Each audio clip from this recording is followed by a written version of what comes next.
मन का मंत्र जो सोचोगे वही मिलेगा एक बहुत ही महत्वपूर्ण तत्व है जो हमारे जीवन को प्रभावित करता है। इसका अर्थ होता है कि जो भी हम सोचते हैं वही हमारे जीवन में होता है। यदि हम सकारात्मक मंत्र याद करते हैं और सकारात्मक सोचते हैं तो हमारा जीवन सकारात्मक होता है।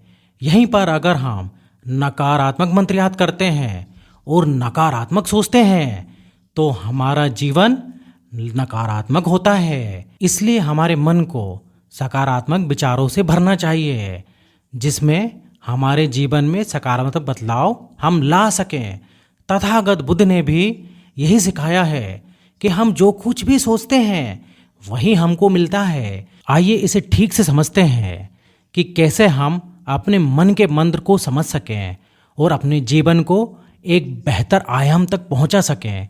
इसी से जुड़ी एक बुद्ध की छोटी सी कहानी जिसे आपने समझ ली तो आप भी अपने जीवन में जैसा सोचोगे वैसे ही बनते चले जाओगे और आपका जीवन भी आपके अनुसार ही होगा। आप जो चाहोगे वही पाओगे। इसलिए इस कहानी को अंत तक जरूर देखिएगा और समझिएगा। एक बार की बात है, एक बौद्ध भिक्षु अपने शिष्यों के साथ बैठे हुए थे। बौद्ध भिक्षु अपने शिष्यों को कुछ समझा रहे थे। उस वक्त उनके पास जो है एक व्यक्ति आया और उनसे कहा कि गुरुजी, मैंने सुना है कि आप सिखाते हैं जो हम सोचते हैं वही प्राप्त करते हैं। आपने ये भी कहा है कि तथागत बुद्ध भी यही बोलते थे कि हम जो सोचते हैं वही प्राप्त करते हैं और वही बनते चले जाते हैं। क्या यह सच है? बौद्ध भिक्षु ने उत्तर दिया, हाँ, यह सच है। हमारे विचार ही हमारे जीवन को आकार देते हैं। हम जो सोचते हैं हम बन जाते हैं। बौद्ध भिक्षु की ये बात सुनकर उस आदमी को थोड़ा संदेह हुआ और उसने दोबारा से कहा कि हे गुरुदेव, कि मुझे इसमें शंका हो रही है कि आप इसे साबित कर सकते हैं। तो गुरु ने कहा, हाँ बिल्कुल, लेकिन तुम्हें मेरी एक बात माननी होगी। मैं तुम्हें जैसा बोलूँगा तुम्हें वैसा ही करना होगा। आदमी ने कहा, निश्चय ही गुरुदेव। फिर बौद्ध भिक्षु ने उसे एक मुट्ठी सरसों के बीज ऐसे घर से लाने को कहा जहाँ पर कभी भी किसी ने दुख या पीड़ा का अनुभव ना किया हो। बौद्ध भिक्षु की यह बात सुनकर उस आदमी ने तुरंत हाँ कर दी, क्योंकि उस आदमी को भरोसा था कि वह ऐसे घर को ढूंढ पाएगा। और उस आदमी ने कहा कि हाँ गुरुदेव, ये तो छोटा सा काम है, मैं तुरंत कर देता हूँ। मैं अभी ऐसे घर से सरसों के बीज ले आता हूँ जहाँ पर कोई भी व्यक्ति ने दुखी और पीड़ा का अनुभव नहीं किया हो। वह आदमी उस घर के खोज में निकल पड़ता है। वो जो है पूरे गांव में ढूंढने लगा, घर घर जाके पूछने लगा। तो उसने जो है सभी घरों में ढूंढा, लेकिन हर घर में उसे कोई ना कोई ऐसा मिलता जिसने दुख या पीड़ा का अनुभव किया हो। कई दिनों तक खोजने के बाद उस आदमी को पता चला कि ऐसा कोई घर नहीं है जहाँ किसी ने दुख या पीड़ा का अनुभव ना किया हो। फिर उन्होंने ये महसूस किया कि दुख एक सार्वभौमिक अनुभव है। वह बहुत मायूस होकर अपने आप को पराजित महसूस करते हुए वह आदमी बौद्ध भिक्षु के पास लौटा और उसने पूरी बात बताई कि उसके साथ क्या क्या हुआ। वह कितने घरों में गया था और लोगों से बातें भी की थी, लेकिन उसको जो है ऐसा घर कहीं भी नहीं मिला जहाँ पर दुख और पीड़ा का अनुभव ना किया हो। फिर बौद्ध भिक्षु ने उससे कहा, अब देखते हैं कि दुख जो है जीवन का एक हिस्सा है।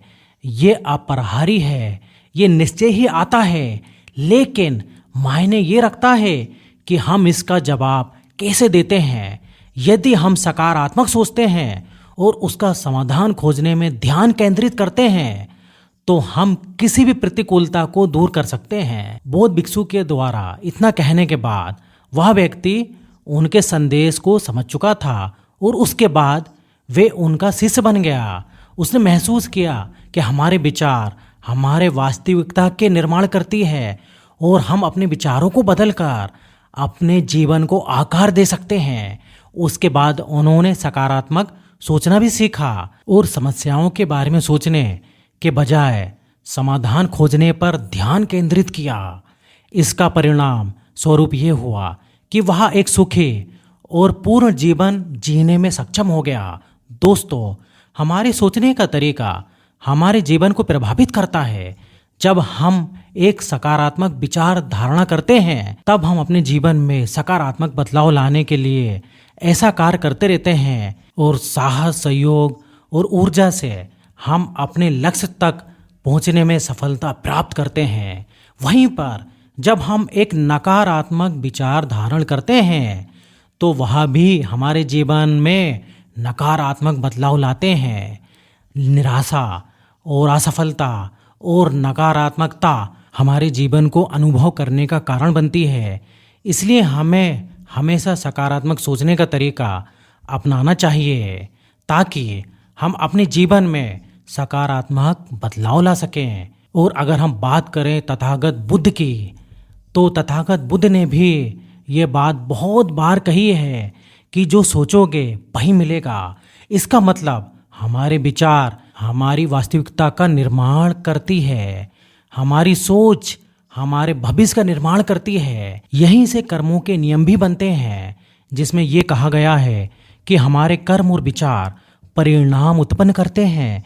यदि हम सकारात्मक सोचते हैं और उसके अनुसार कार्य करते हैं तो हम सकारात्मक कर्म बनाते हैं, जिससे हमारे जीवन में सकारात्मक परिणाम आते हैं। और वहीं पर यदि हम नकारात्मक के रूप में सोचते हैं, नकारात्मक मतलब होता है नेगेटिव, और उसके अनुसार कार्य करते हैं तो हम नकारात्मक कर्म उत्पन्न करते हैं और जो नकारात्मक परिणाम की ओर हमको ले जाता है। इसलिए हमें जीवन में प्रेम, करुणा, दया जैसे सकारात्मक विचारों को विकसित कीजिए। ऐसा करने से हम अपने आसपास सकारात्मक ऊर्जा उत्पन्न करते हैं। इसलिए अपने जीवन में प्रेम, दया, करुणा और कृतज्ञता जैसे सकारात्मक विचारों को विकसित कीजिए। ऐसा करने से हम अपने आसपास सकारात्मक ऊर्जा का निर्माण करते हैं और वही ऊर्जा हमारे जीवन में सकारात्मक अनुभव को आकर्षित करती है। इसलिए गौतम बुद्ध ने कहा है, जो सोचोगे वही मिलेगा। इस शिक्षा में हमें ये याद दिलाती है कि हमारे विचारों में निर्माण शक्ति है और हमारे विचारों से ही आकर्षण के नियम का सिद्धांत काम करता है। आकर्षण का नियम यह कहता है कि इस दुनिया में सभी वस्तु, सभी चीजें, हम, आप, ये पूरा ब्रह्मांड एक दूसरे को आकर्षित कर रही है। अब जब हम एक दूसरे को आकर्षित कर रहे हैं तो क्यों ना हम अच्छी चीज़ों को आकर्षित करें। और यही अच्छी चीज़ों को हम आकर्षित कैसे करेंगे, ये निर्भर करता है हमारे विचारों पर। अगर हमारे विचार सही हैं तो हम उन लोगों को आकर्षित करेंगे जो उन विचारों से जुड़े हैं। जब हम उस तरह के लोगों से मिलेंगे तो हमारा जीवन भी उन लोगों के तरह ही बनता चला जाएगा, जिसका फलस्वरूप हम यही कहते हैं कि हमारे विचार हमारे कर्मों को निर्माण करता है और हमारा कर्म हमारे जीवन को एक दिशा की ओर ले जाता है। अगर आप भी चाहते हैं कि आप आकर्षण के नियम के प्रभाव को अपने जीवन में सकारात्मक तरीके से ले पाए तो आप उन लोगों के साथ रहना शुरू कर दीजिए जिनकी सोच आपसे बेहतर है, जिनकी सोच में एक पॉजिटिव वाइब्रेशन हो। क्योंकि जब आप उनके साथ रहोगे तब उनकी सोच और उनकी सोच के साथ मिलना शुरू हो जाएगी और आपके जो भी नेगेटिव थॉट्स हैं उनके थॉट से मिलना शुरू हो जाएंगे। अब सामने वाला जो है सकारात्मक विचार रखता हो तो आपके नकारात्मक विचार भी सकारात्मक में बदल जाएंगे और सकारात्मक विचारों को चुनकर हम अपने जीवन में सकारात्मक बदलाव ला सकते हैं, जो आपको अपने जीवन में एक बेहतर परिणाम देगा और एक बेहतर जीवन को बना सकते हैं। तो मित्रों, बुद्ध की इस कहानी से आपने क्या सीखा, एक कमेंट जरूर कीजिएगा और इसी तरीके के वीडियो देखने के लिए चैनल को सब्सक्राइब करके बेल आइकन का बटन जरूर दबा दें।